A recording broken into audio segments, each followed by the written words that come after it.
Olá, boa noite. Boa noite. Um terremoto atinge o sul do Japão. O tremor provoca o desabamento de um shopping center. O governo japonês alerta para o risco de novos desabamentos. 300 mil pessoas estão fora de casa. No Rio Grande do Sul, temporais arrancam telhados e elevam o nível dos rios de novo. No Paraná, um turista holandês morre no acidente com um barco no Parque Nacional do Iguaçu. O governo Trump prorroga um decreto com acusações políticas contra o Brasil. Na segunda reportagem de uma série especial, as vantagens e os desafios do Brasil para receber os grandes centros de processamento de dados. O Jornal Nacional começa agora.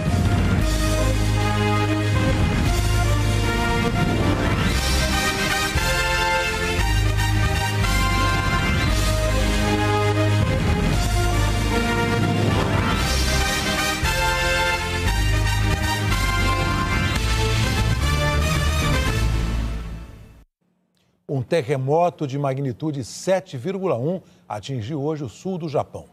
2 pessoas morreram e 10 estão desaparecidas no desabamento de um shopping center.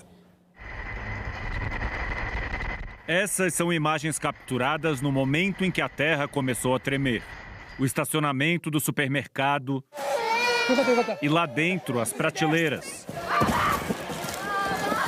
os postes, os semáforos. A estação de trem. Tinha muita gente no trânsito, eram 4h27 da tarde. O epicentro do terremoto foi em terra, na ilha de Kyushu, sudoeste do Japão, perto de Uto, na região da cidade de Kumamoto, a mais atingida. O terremoto foi seguido de pelo menos 60 tremores secundários. Foi sentido nas regiões de Fukuoka, Kagoshima, Saga e até na Coreia. As imagens aéreas do Ministério da Defesa japonês mostram uma nuvem de fumaça logo depois do tremor. Depois, os bombeiros foram chamados para apagar incêndios em toda a região. 300 mil pessoas tiveram que deixar suas casas. A primeira-ministra Sanai Takaishi disse que o risco de desabamentos está aumentando e pediu que as pessoas se preparem para procurar locais seguros. Uma explosão no segundo andar de um shopping fez com que as paredes desabassem e colapsassem sobre o primeiro andar. Muitas pessoas foram retiradas a tempo, mas outras ficaram presas lá dentro à espera do resgate. Os feridos foram tratados num hospital no sul da cidade. Esse trem rápido emitiu um alerta de emergência e parou na hora do terremoto. Mas esse outro não resistiu aos tremores e descarrilhou. Pontes também desabaram. Serviços de transporte foram interrompidos em toda a ilha. O aeroporto, que serve a capital regional de mais de 700 mil pessoas, foi fechado. Esse foi o momento em que uma parede de contenção do castelo histórico de Kumamoto colapsou. O telhado desse templo veio abaixo, todo ao mesmo tempo. O terremoto causou grande preocupação porque o epicentro foi perto da usina nuclear de Sendai. De acordo com a Agência Internacional de Energia Atômica, a usina está segura, mas o monitoramento deve continuar porque, segundo especialistas, novos tremores podem acontecer nos próximos dias. Terremotos são comuns no Japão. O país se acostumou a se preparar e a se proteger deles. Nem sempre esse cuidado é suficiente. Os japoneses ainda têm na memória o grande terremoto de 2011. Quase 20 mil pessoas morreram com os tremores e depois o tsunami. As ondas gigantes causaram ainda o pior desastre nuclear desse século XXI, com o colapso da usina de Fukushima. Kumamoto, cenário dos tremores dessa terça, passou por outro trauma há 10 anos, quando terremotos deixaram mais de 200 mortos. Bombeiros que combatem os incêndios na França e na Espanha estão enfrentando agora um fenômeno conhecido como nuvem de fogo. E eles estão em alerta para a chegada de uma nova onda de calor amanhã. Eles vão pro fogo, tem que ir. Um trabalho arriscado e desgastante que vai agora ficar ainda mais difícil.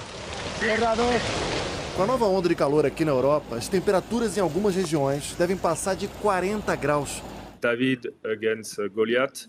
É Davi contra Golias, disse esse tenente-coronel do Corpo de Bombeiros da França. Muitas vezes, nem a força máxima é suficiente. Os bombeiros lutam como podem contra muitos focos. A nova onda de calor na Europa já é a quarta desse verão por aqui. Está fora do normal. E em meio ao avanço dos incêndios, um fenômeno raro vem chamando a atenção. A formação das chamadas nuvens de fogo. Em incêndios grandes, o ar superaquecido sobe muito depressa, levando fumaça, cinzas e vapor d'água para as camadas mais altas da atmosfera, onde esse material se condensa e forma nuvens semelhantes às de tempestade. Não provocam chuva, mas raios sim, e ventos fortes e imprevisíveis. Os incêndios e as nuvens de fogo, portanto, se retroalimentam. Nesse momento, a Espanha tem 8 grandes incêndios florestais ativos. Negar as mudanças climáticas é o pior tipo de combustível diante dessa emergência, disse o primeiro-ministro Pedro Sánchez. Ignorar a realidade e alertas da ciência nos torna mais vulneráveis e deixa a nossa população muito menos segura. Se você pegar um voo hoje que passe pela França, essa vai ser a vista da sua janela. Nos arredores da cidade de Bordeaux, o cenário é distópico. A névoa. A destruição. Vilarejos fantasma. Florestas carbonizadas. Parece outro planeta, mas é o único que a gente tem.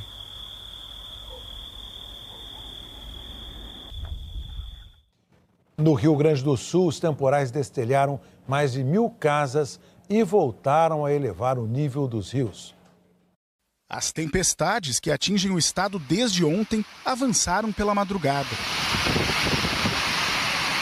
Em Santo Antônio das Missões, o granizo destelhou cerca de 500 casas. Aí começou a cair pedra, né? E pedra, eu corri, peguei, botei as crianças debaixo da mesa, trapei com um colchão. Horas depois, uma ventania arrancou parte das lonas que cobriam os telhados danificados. Em Ernestina, o conserto dos telhados precisou ser feito debaixo de chuva. Nos cederam a lona aí para nós colocar, né? Mas mesmo com a lona tá difícil. Tá molhando tudo e temos aí. Mas temos que fazer o quê? É muita chuva pela frente e temos que se cuidar mais, né? Rajadas de quase 90 km por hora provocaram estragos em várias regiões do estado. Em Caxias do Sul, esta árvore caiu sobre uma casa e atingiu um morador enquanto ele dormia. Bem em cima da cama mesmo, bem onde eu estava deitado, né? Até eu tive que sair meio rastejando para trás da cama e consegui sair, né? Em Osório, as marcas da ventania estão por toda a parte. Basta olhar em volta. Mais de 200 casas foram destelhadas e dezenas de postes caíram. Em alguns trechos, os fios tomaram conta das ruas. Parte da cidade passou o dia sem luz. O vento também danificou prédios públicos e essa concessionária de carros. Antes da chegada do temporal, moradores receberam alertas da Defesa Civil nos celulares. Não deu tempo de fazer nada, só viu que desbudegou tudo, começou a arrancar tudo, os telhados, coisa tudo, a telha, tudo, coisa tudo. A sirene de alerta tocou nesta tarde em Santa Cruz do Sul. O rio parou de subir antes de alcançar as casas, mas famílias deixaram a área por precaução. Na fronteira com a Argentina, o rio Uruguai continua subindo em Uruguaiana. 50 pessoas já deixaram as casas e mais famílias se preparam para sair. Já está perto de casa, né? E estamos esperando pelas lonas, as coisas, vamos começar a montar a barraca hoje, né? Vamos ter que sair, não adianta, porque o rio, quando vem, não dá para esperar, né? E a Defesa Civil do Rio Grande do Sul informou que um tornado atingiu a área rural do município 7 de setembro, na região noroeste do estado. 4 pessoas se feriram e casas foram destruídas. A Defesa Civil está fazendo um levantamento dos estragos. O CEMADEM e a Defesa Civil do Rio Grande do Sul alertaram para o risco de inundação nas próximas horas. A Jaqueline Brasil tem tem os detalhes, tem mais informação. Boa noite, Jaqueline. Boa noite, Heraldo, Ana Paula, e boa noite para você.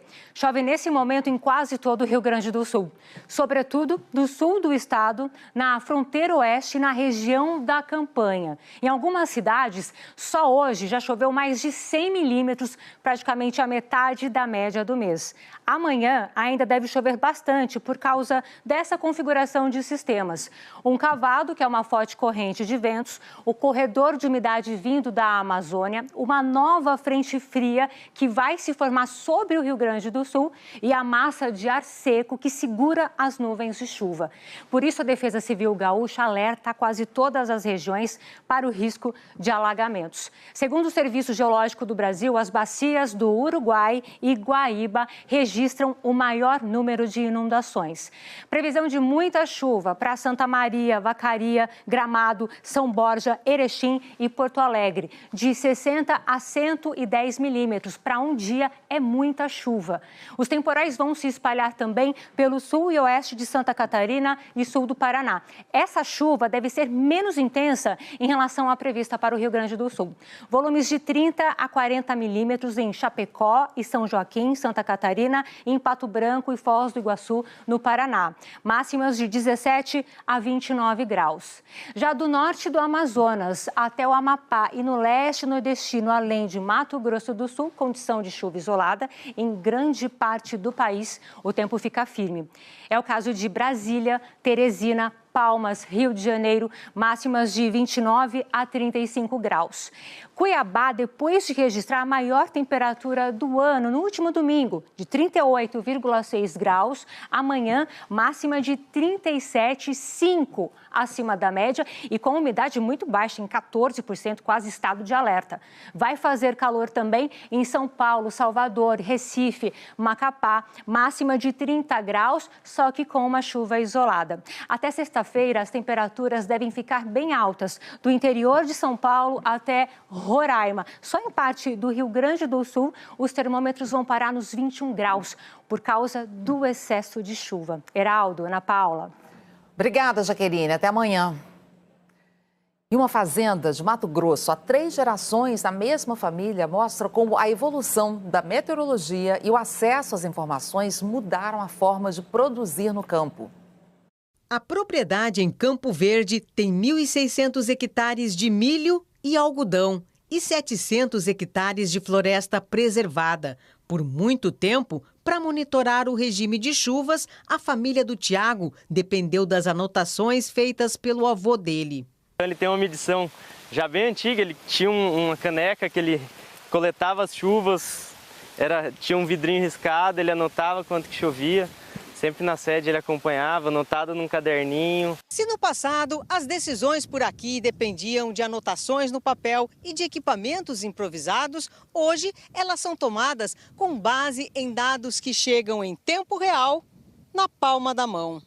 E é essa transformação digital que permite ao produtor identificar o momento exato de entrar com as máquinas no campo, aumentar a precisão e a eficiência e evitar desperdícios.